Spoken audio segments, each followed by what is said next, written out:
All right, we might begin with the gentleman over there. First question, please. I have one for Ivor. It's kind of a funny one. There's a lot of biochemistry behind it. And being from Ireland, I'm going to ask you in Dublin. I'll give you a real simple question. Guinness or Jameson?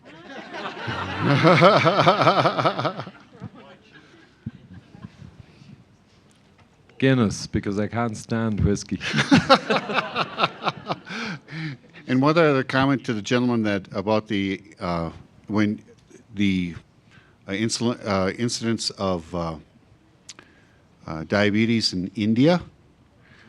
It's interesting that the people who are the elite of India have been suffering in the last 10 years with unbelievably high levels of type 2 diabetes.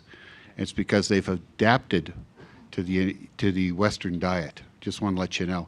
And for the people who are down the totem pole, they still have their non-GMO rice that they're eating, and they're in pretty good shape, really.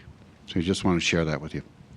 Yeah, thanks. It's interesting. In a lot of the Western countries, it's the lower socioeconomic groups that suffer from the obesity and the poor diets, whereas in Asia, it's often the other way around. Okay, we might grab a question over here, Let me please. just address that a little bit, because I spent a lot of time in India. In fact, I was invited to India to help stem the diabetic epidemic. And it is true that the elite has just as high incidence of diabetes and obesity and cardiovascular disease as the rest of the population. And I had the fortune of treating the elite of the elitist, the Ambani family. And Anant Ambani lost almost 90 kgs. And we set up clinics to apply the diet for vegetarians. And there, India is one of the highest egg-producing countries, and many of the people there will eat more eggs. And actually, my diet in India is known as the egg diet, and it's actually becoming very popular in South India and other places. So we had great success in reversing diabetes and other diseases with it. So it certainly can be done.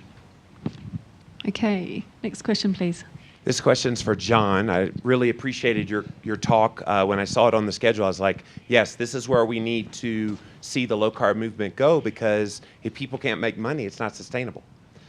But here's the question, because we've seen it with low-carb after the Atkins craze in the early 2000s. We've seen it with paleo, and now there's paleo everything on the market.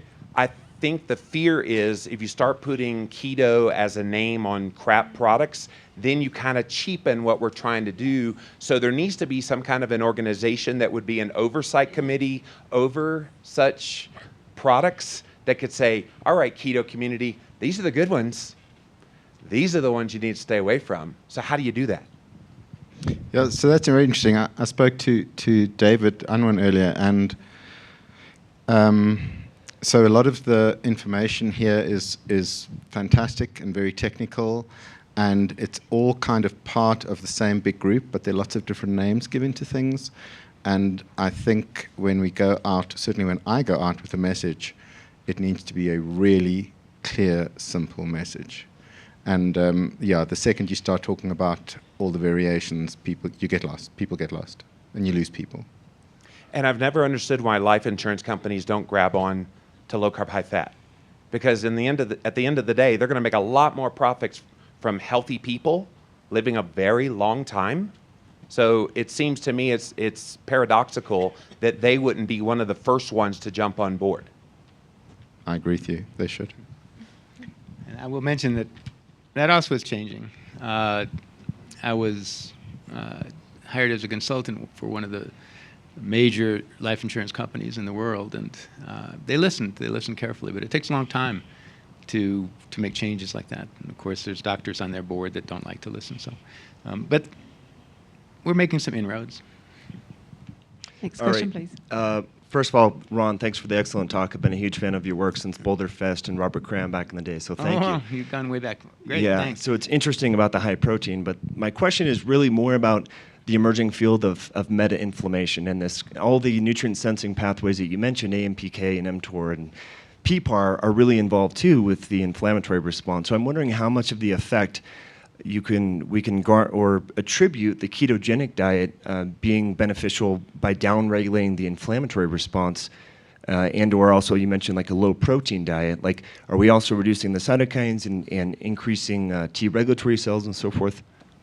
Yeah. Well, one of the, I think, really important hormones that isn't talked about enough when one talks about inflammation is leptin. Leptin has been found to be associated, even causative, of cytokines, inflammatory cytokines being produced by fat. So we know that, for instance, the apple shape is much worse for you than the pear shape. And that has to do with visceral fat. And when a person has hyperleptinemia and leptin resistant, we know that they produce much more visceral fat, and visceral fat is really kind of a different organ than subcutaneous fat because it produces all these inflammatory markers, which is why I think leptin has been associated so much now with MS. But even that's not being recognized because there's no pharmaceuticals really to lower leptin, which is, you can give leptin, you can give more leptin, but you can't lower it. You can't increase leptin sensitivity other than with diet. And there's no money behind pushing a diet, which is unfortunate. My sister actually has MS, and she's going to supposedly one of the world's best MS doctors. He had never heard of leptin, which is really, I think, outrageous. But we know insulin is also involved in inflammation, but there's a lot of literature now that shows or is indicating that increased TOR also increases inflammatory cytokines and inflammation, partly through the stimulation of leptin. They all kind of crosstalk with each other. You can't really isolate one from the other. But thanks. Yeah, inflammation is a real big part of the game. Right. Thank you. Yeah, thank you. Okay, we have a question over there. Thank you Dr. for Wilson. all your talks. A couple of years ago, Old Mutual, an insurance company in South Africa and England, brought a bunch of us down there to talk. And we learned that the prognosis for diabetes was as bad as the prognosis for HIV in that country. Yeah. So it made sense that a life insurance company would be concerned about diabetes. I learned from the type 1 GRIT parents of children with diabetes, type 1 diabetes, that they very well know the prognosis of type 1 diabetes in children. It's well documented that they do very badly. So this is, John, this is to your comment that we don't know the long-term outcome. Yes, we do, of those who eat carbs. So what another prominent person taught me is that if at 2 years everything looks great, everything looks great. Not, at 2 years and a day, everyone dies, right? So if all the parameters look great at 2 years, 2 years and a day, it's looking good. So it really is shocking to me that it must be a very conservative group you're dealing with, and also making lots of money that is not going to perturb it, because the signal of everything getting better, even A1C that Dr. Unwin showed, and the money getting saved. Anyway, this is the longest fad that never went away. The definition of a fad is it goes away. I was just trying to trim up your slides there, but thank you. And you're a great advocate for this, and I just wanted to give that Old Mutual story because it was very eye-opening for us who went down there on their dollar, actually. Mm-hmm. Good. Thanks, Okay, Eric. thank you for that comment. We have a question. Thank you all for your great presentations. These are two quick questions for Dr. Rosedale. One is, can leptin get too low? And a second is there a difference in animal protein amino acid profiles and plant amino acid profiles in the way they stimulate mTOR? Great questions. When you say, can leptin get too low, it depends for what. Actually, the first approved use of injectable leptin was in kind of anorexic women who were, became very skinny and couldn't ovulate. So like women marathon runners can't ovulate, and they found out it's because of insufficient leptin, that leptin itself is permissive for reproductive ability.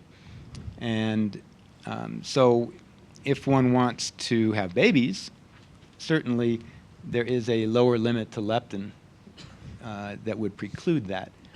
As far as amino acid profile between plant and animal, yes, there is a difference. I didn't go into that, but there are particular amino acids that stimulate TOR far more than others, leucine being one of the major ones. And there is a little bit less leucine found in plant proteins as opposed to animal proteins.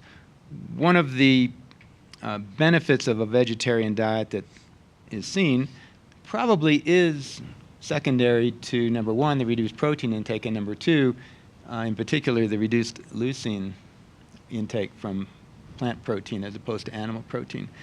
But many times in vegetarian diets can be made up by the higher insulin, which also stimulates TOR. Sure. So if one can go on a good vegetarian low-carb diet where you get sufficient protein, many vegetarians have insufficient protein, especially in India, where the problem there is really not to lower their protein, but to find a way to get adequate protein on a low-carb diet.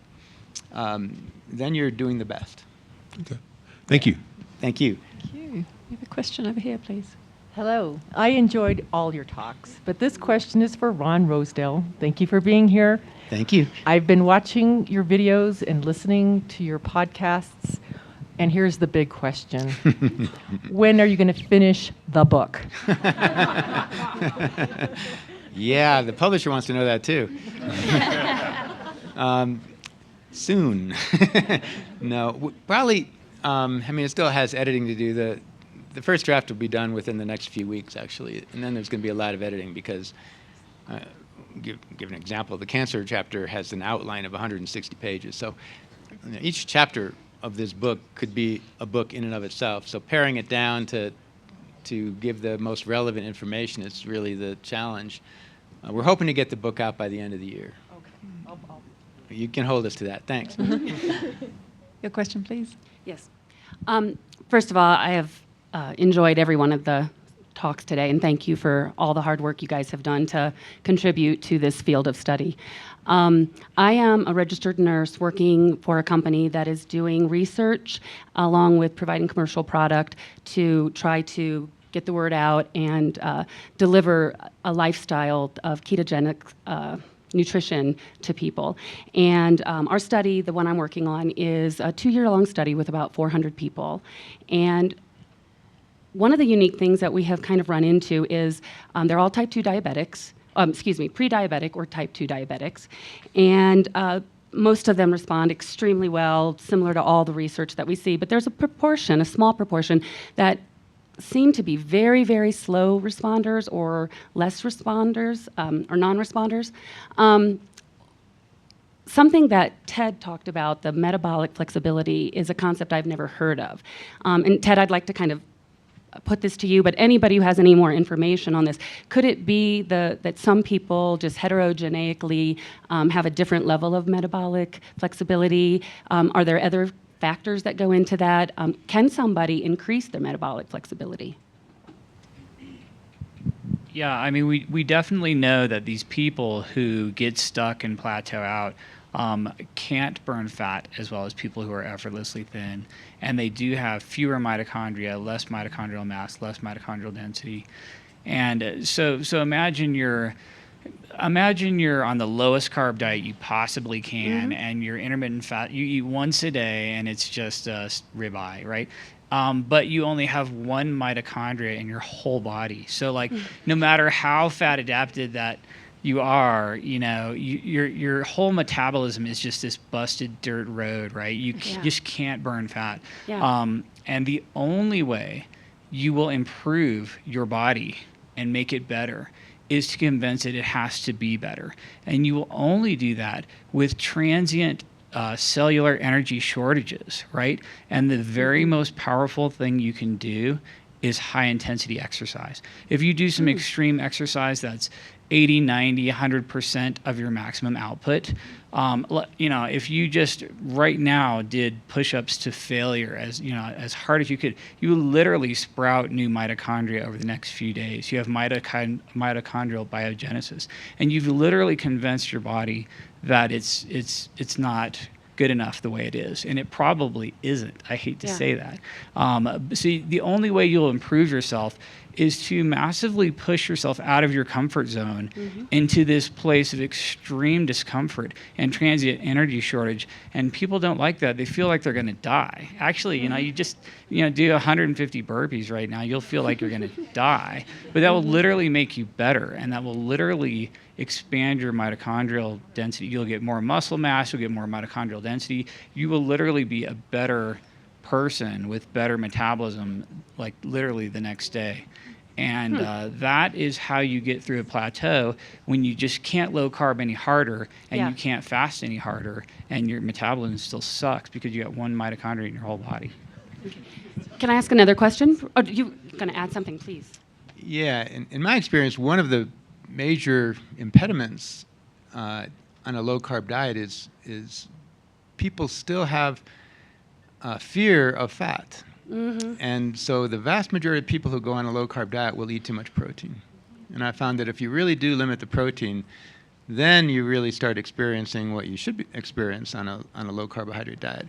I didn't have a chance to mention it, but TOR has been very intimately associated now with obesity and weight loss if you lower TOR. TOR is kind of the premier growth factor. And that includes the growth of fat. And when you limit TOR, it initiates fat burning.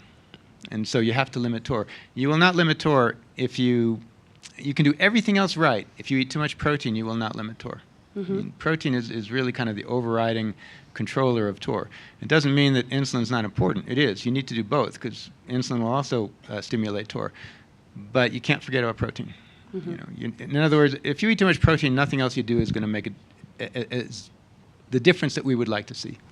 Okay, thank you. We might just limit it to one question per person so we can get through everybody. We've got a question up here. Sorry. Hi, my name is Marie, and I'm an integrative neurologist and epileptologist on the Western Slope. And while this is for Ivor, while you were giving your talk, you had pointed out the LDL-C is a poor biomarker for coronary artery disease. And one of the things that neurology has is a distinction of being the second most expensive subspecialty in medicine. I believe oncology being the first, and I think a lot of that does come from MS therapy. A lot of that is the immunomodulatory therapy. And I was flipping through a magazine about a month or two ago, and my jaw dropped when I realized that they're now offering monoclonal antibody therapies for lowering cholesterol.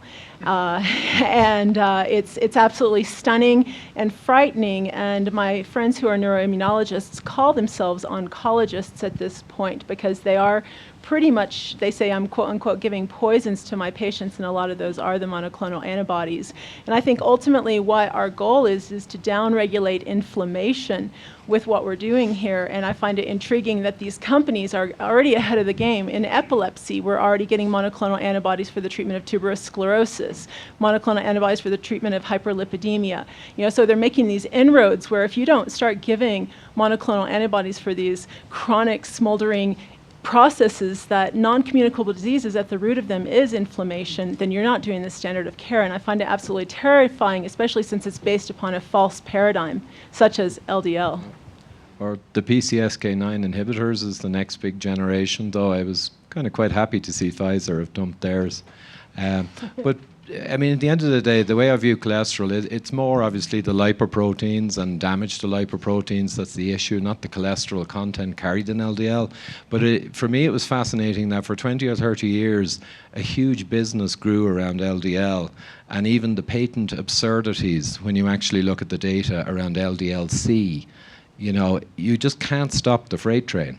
It's just too much money in it and too much belief amongst doctors. I mean, it's deeply rooted belief. The lipoproteins, the PCSK9, when they come along, I'm sure they'll see some slight advantage, because if you've got a problem with lipoproteins and they're damaged or oxidized, if you remove that substrate drastically, like PCSK9 looks like it'll do, you may ameliorate somewhat some of the outcomes. But it's still a kind of a stupid way to attack the problem, right? It's absurd, but it's a financially beneficial way. And in today's world, that's kind of mostly what matters, I guess. The lunatics are running the asylum, it seems. There's the occasional sane doctor around. There's quite a cluster of them in here. Have you got a question? Yes, thank you to all the presenters for your great work. Appreciate that. A question for Dr. Rosedale. In terms of protein restriction, you're talking about an optimal of 0.6 grams per kilogram of lean body weight per day. Now, does that say if you were to limit protein on average, so if you have pulsatile protein intake, say one day where you're eating more protein, another day when you're intermittently fasting, would that have a similar effect on TOR?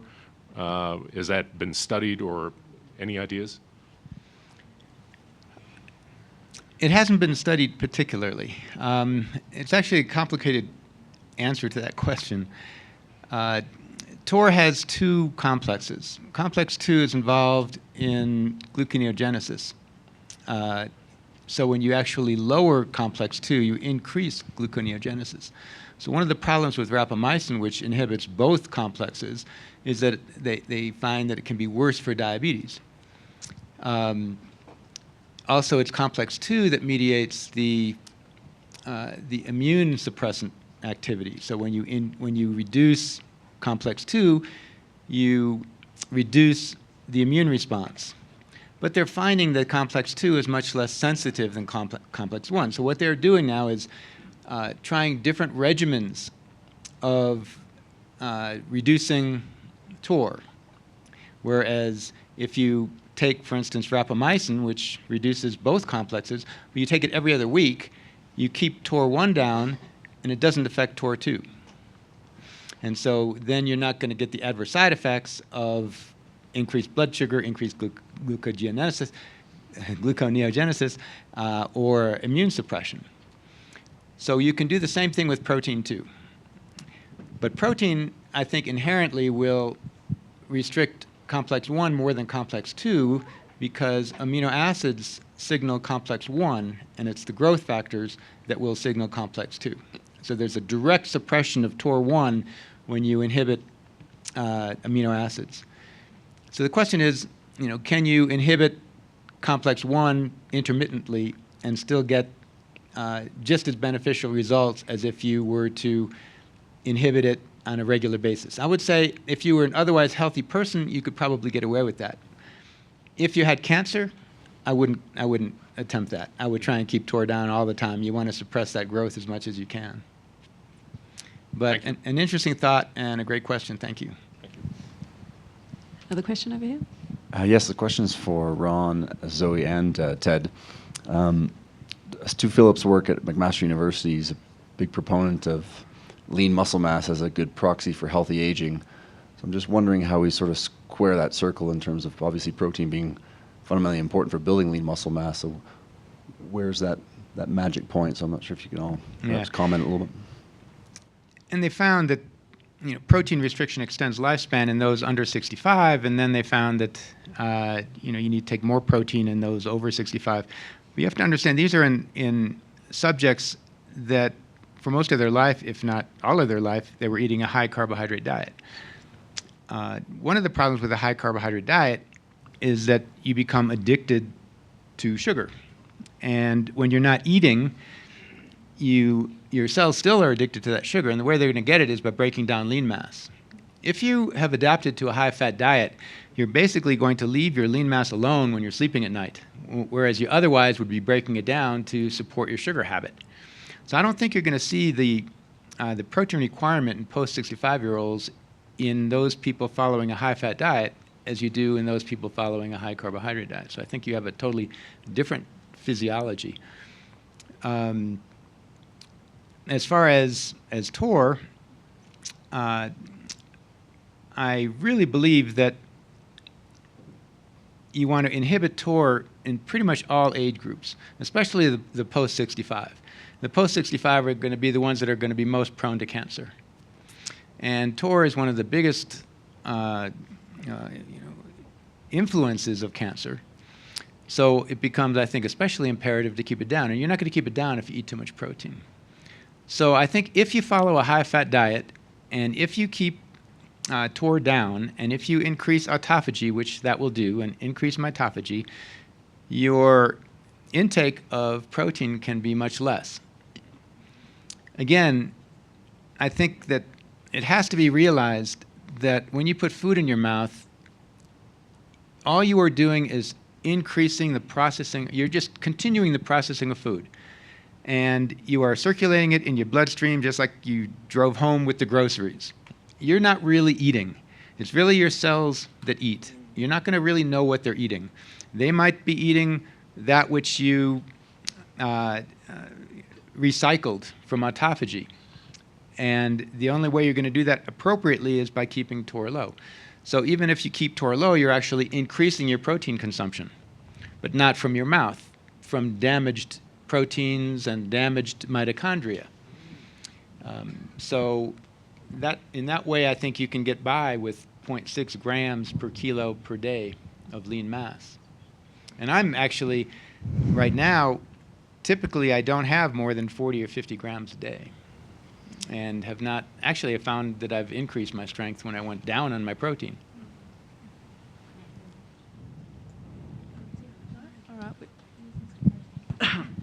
Well, I agree with Dr. Rosedale in that most of the data we have is in this ridiculously high carb setting. So like that just screws the hell out of it, all the numbers. I also want to say that I do see patients regularly who are not eating enough protein. I have a lot of vegan patients, and literally they have visible problems. I mean, their blood urea and nitrogen's low, and their albumin's low, and they have sarcopenia, they have osteopenia, they have obvious signs of not enough protein. And so I tend to worry more about that. But then again, that is also in a very high carb setting. So it's a whole different ball game. It's really hard to say. I would encourage someone to only worry about protein excess once they've completely sorted out any insulin resistance issues. Like that, I think that overshadows the protein issue massively. I think if you've solved your insulin resistance and you're at your ideal body weight, okay, now you could focus on protein restriction. That's probably not a bad thing. Sorry, yeah, the one thing I would add on protein, which I think is very interesting, is the metabolic advantage that it has, which is the work of Jequier from 2002. And he was looking at the pure macronutrients and managed to isolate them to estimate that 100 calories of pure carbohydrate, which would only be sucrose, would yield about 93 to 95 calories available to the body. Fat is very, very similar, but protein, of course, has this incredible metabolic advantage because in terms of the second law of thermodynamics, it takes up so much energy to convert itself into energy, and that then leaves more like 70 to 75 calories available to the body, which is why protein is so attractive to people trying to lose weight who've understood this, and particularly bodybuilders. Which is why it's so interesting hearing Dr. Ron's work, because protein is a macronutrient that just isn't looked at so often. You know, it has been so much about carbohydrate and fat. I find it really interesting to see that in the context of the advantage that protein does have. And I should mention really quickly that protein is also intimately involved in insulin resistance. So I found that you greatly increase insulin resistance when you lower protein.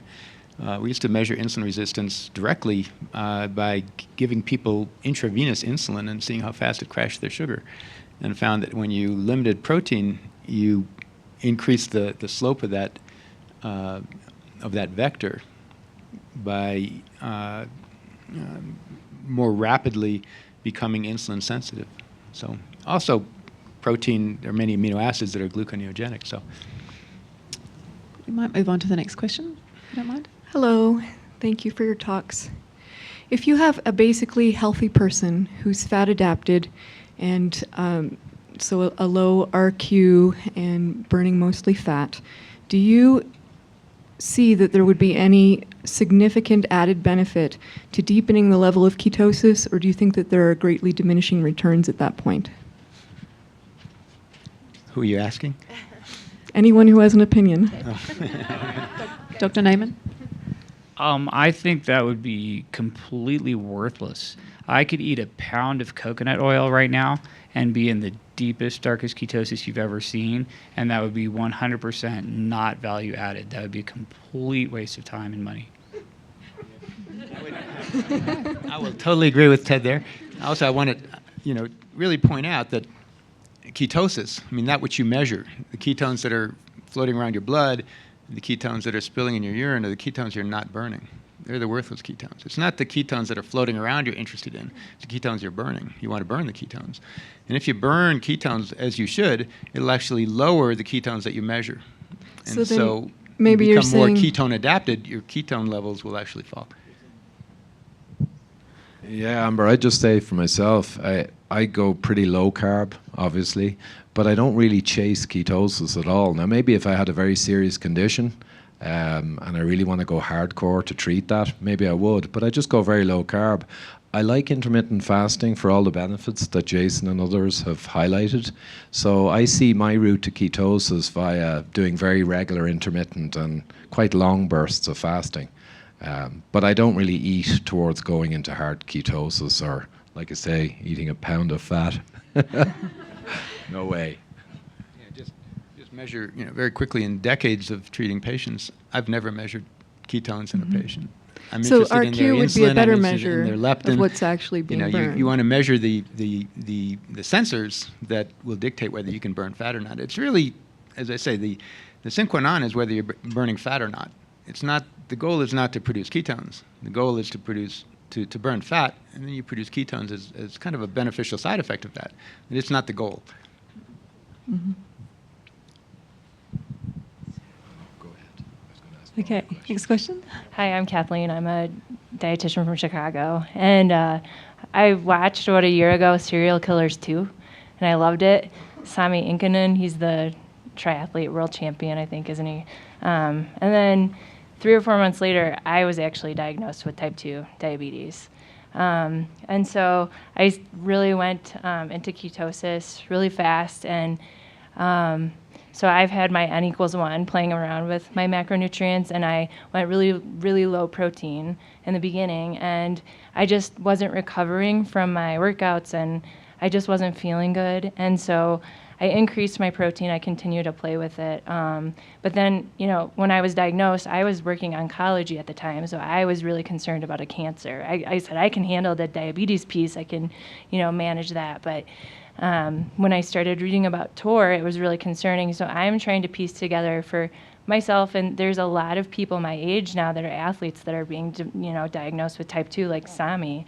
And so how do we manage the TOR piece with the trying to, do sports and lifting and those things, and do you recommend, I do monitor my leptin and my insulin and all of those markers, and they're all good. So do we trend those? Like, I would be eating 36 grams of protein a day if I was using the 0.75 number, and I was probably eating that when I wasn't feeling as good. So I just wonder, how do you kind of piece all those things together? All right. You asking me? Yes, you and Dr. Naiman, I suppose. Okay. Well, first of all, you have to make a distinction between athletic performance and health. They're not the same. So if you are eating for maximal athletic performance, it's going to be a different diet than eating for maximal health. And in that case, you would eat more protein. In a type 1 diabetic, for instance, those who exercise with significant intensity will find that their blood sugars go up. And I use that as a criteria as to the amount of exercise they should get. So if they exercise less, their blood sugars go down. If they exercise more, their blood sugars go up, and then it's not good. So what's happening then is you are basically tearing down your lean mass to a significant extent, which then raises your blood sugar because you're going to convert it into sugar. So that's not what you want. So if you are, through athletic performance, tearing down your muscle tissue, then you will need a little bit more protein to replenish that. But I would not recommend that. To replenish the protein and to rebuild the muscle, you would need a higher TOR. TOR is a growth factor. You really can't build muscle without increasing TOR. So my recommendation would be not to tear your muscles down so much. I would actually lower your athletic, unless you're trying for the Olympics or something. I think you might do better with actually less intense exercise, or maybe less time of intense exercise. Maybe go 5 minutes. I think a lot of the research these days is showing that you can get we can have every bit as beneficial effect with less exercise, but higher intensity. Dr. Naiman? So, okay, the secret to all of this stuff is to keep it pulsatile, right? So if exercise is this horrible stress from your body, all the inflammation and the breakdown, if you exercised every minute of every day, you would just die very rapidly. So you don't want this huge volume, but you do this super high intensity, very brief, you're literally better days later. I mean, you literally improve your body. And you want to do the same thing with all of this stuff. Insulin, for example, if you don't eat all day and then you have a big meal and spike insulin, if you just have a couple eggs or something, you're going to spike your insulin, and that's fine. It's not a big deal as long as you keep it pulsatile. TOR, pulsatile, that's great. Insulin, pulsatile. Exercise, pulsatile. You want to keep all of this stuff, brief, and then it doesn't really matter. And you just don't want high levels all the time. You don't want to drink, 6 whey protein shakes a day like a bodybuilder and get liver cancer like most of them do. I also mentioned I'm blinded when I'm looking at you, so I can't really see you. How old are you? 35. Okay, well, great. I know. But I should mention that that's right around the age where you really start having to be concerned a little bit about TOR. If you're younger than that, you can exercise all you want, and you can almost eat as much protein as you want if you're not diabetic. It's only really after kind of middle age that TOR really comes into its own. They found that, which is good, at middle age, if you take rapamycin, for instance, you can get better results in longevity in mice by initiating rapamycin at middle age than if they were on it all their life. So it's really kind of a godsend for adults. It's kind of the perfect anti-aging drug. And I should mention, it is the first true anti-aging drug that has been found. Great. Thank We've you. got time for 2 very quick questions, please. My name is Nils Harley. I'm an internal medicine doctor near Boston. I started to move towards functional medicine. I follow a lot of you on social media. I'll say I've learned a ton, and I'm starting to check fasting insulin levels on patients and do the Kraft patterns with the 2-hour postprandial insulin levels. Amazed at how high those go, 450 sometimes. But more interesting is the coronary calcium scans. And in patients who have a positive scan, I have a program that I put them on, including reversing insulin resistance. But I've also had them start to take vitamin K2 with some cod liver oil, the MK7 form. There's some evidence that vitamin K2 can move calcium out of your bloodstream and into your bones. What I'm wondering, and I haven't done this long enough to see whether it works or not, but let's say you do get a lower calcium scan in a year, does that lower scan translate into lower risk? I know if you have a low initial scan, you have lower risk, but if you lower your score, then do you have a lower risk?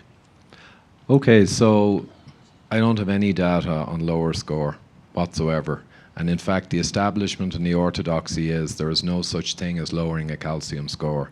In fact, a recent paper pretty much laid out the vector for different initial scores and pretty much said it will always increase along these lines.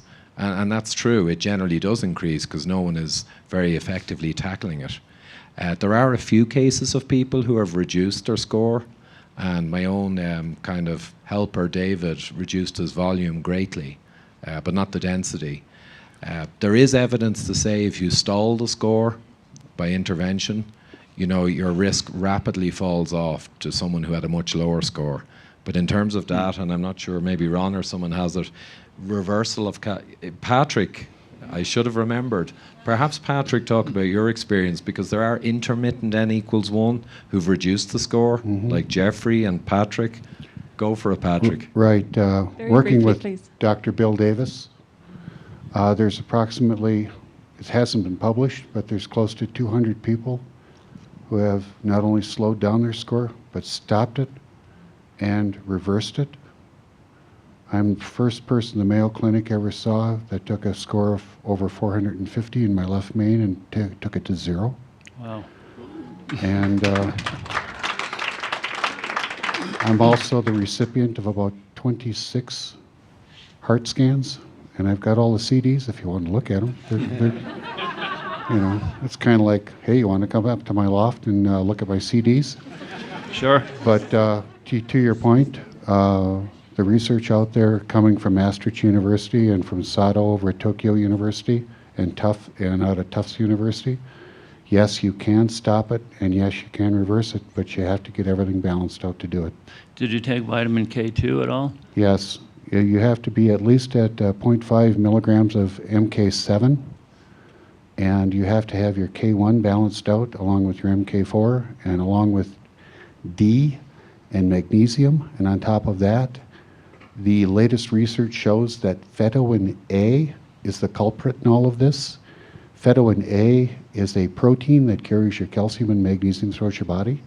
If your TSH is below 1.5 and your free T3 is between 3.5 and 5.0, you've got your K and D, all that happy stuff balanced, you will stop and reverse your heart disease. So. Okay.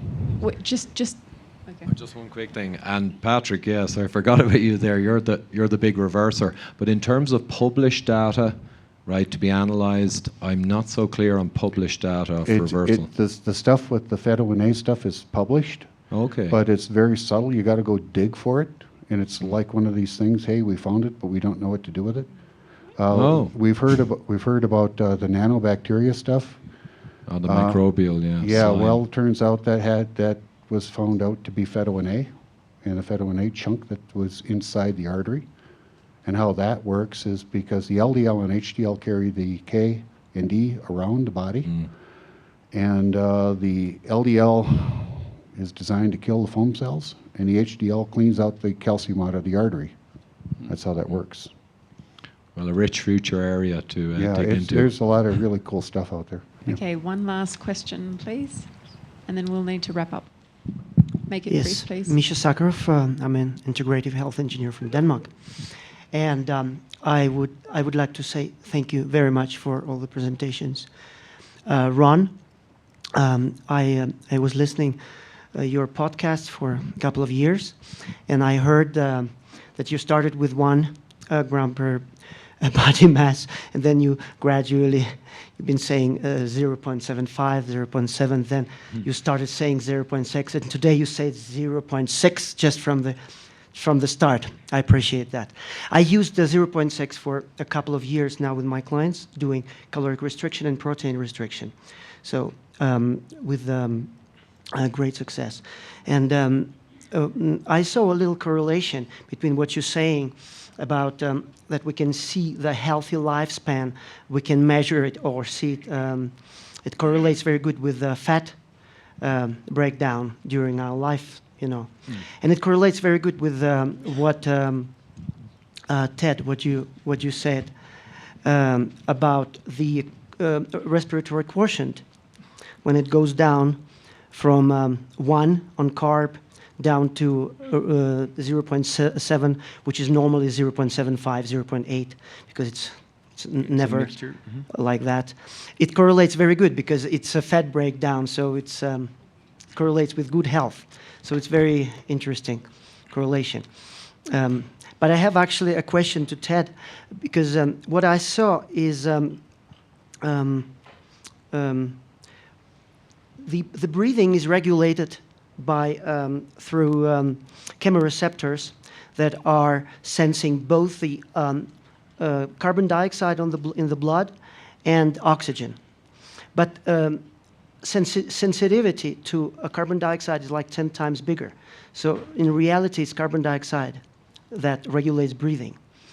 And what happens is, I thought that medulla oblongata, our breathing center, if we push a little bit upwards, the threshold, the sensitivity threshold for carbon dioxide, then we diminish breathing and we get more oxygen to the cell. And it correlates maybe very good. It will push this respiratory quotient lower yet. What do you think about that? I would be the worst breathing coach on the face of the earth, and 100% of my patients who try to control their breathing consciously just have a panic attack and pass out, pretty much. But what do you think about the idea? Isn't it? I'm not even sure. I so couldn't address that. I really apologize. Okay, no problem. Sorry. Okay. No problem. Thank Thank you very much. Thank you so much for all your questions. I'm sorry we've run over. Please give our panel a round of applause.